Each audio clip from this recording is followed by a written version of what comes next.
बेरोजगारी में बिहार नंबर 1 है, गरीबी में, बेरोजगारी में, महंगाई में, भ्रष्टाचार में बिहार जो है पूरी तरीके से नंबर 1 हो चुका है। और ये आंकड़े हमारे नहीं हैं, उसमें बाकायदा ट्वीट में इसका जिक्र भी किया गया है। तो महंगाई है, बेरोजगारी है, अपराध में बिहार नंबर 1 है, इन सारी चीजों में जब बिहार नंबर 1 है। तेजस्वी यादव की कितनी समझ है उनके टीका वक्तव्यों पर टीका टिप्पणी करना, वो भी विकास के मामले में। तेजस्वी यादव जात के मामले में बोलें तो उस पर टीका टिप्पणी हो सकती है, रंगदारी बालू शराब माफिया पर बोलें तो उस पर टीका टिप्पणी हो सकती है। ये लोग हाँ, क्राइम पर बोले तो उस पर नहीं, ठीक है, क्राइम पर बोले उसका जवाब देंगे।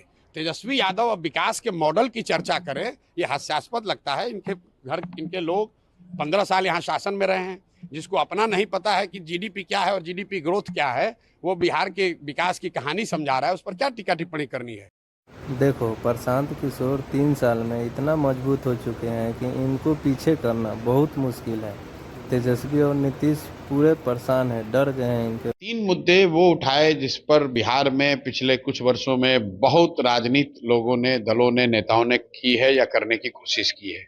जिन मुद्दों के जरिए लोगों को दिग्भ्रमित किया गया, समाज को बांटने की कोशिश की गई, उसका लाभ लेने का कोशिश करा गया, वो 3 मुद्दे क्या है। एक है जातीय जनगणना।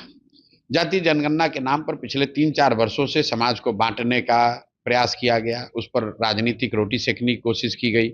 ऐसा बताया गया कि जातीय जनगणना होगा तो इसी से सारा समाज सुधर जाएगा।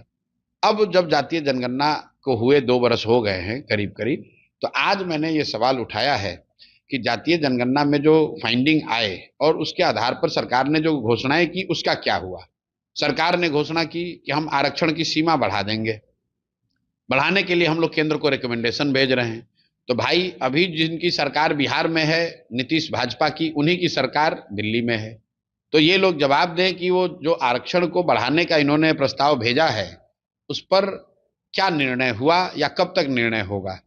दूसरी बात, नीतीश कुमार ने 22 नवंबर 2023 को जातीय जनगणना के आधार पर बोला था कि 94 लाख परिवारों को 2 लाख रुपए का आर्थिक मदद दिया जाएगा।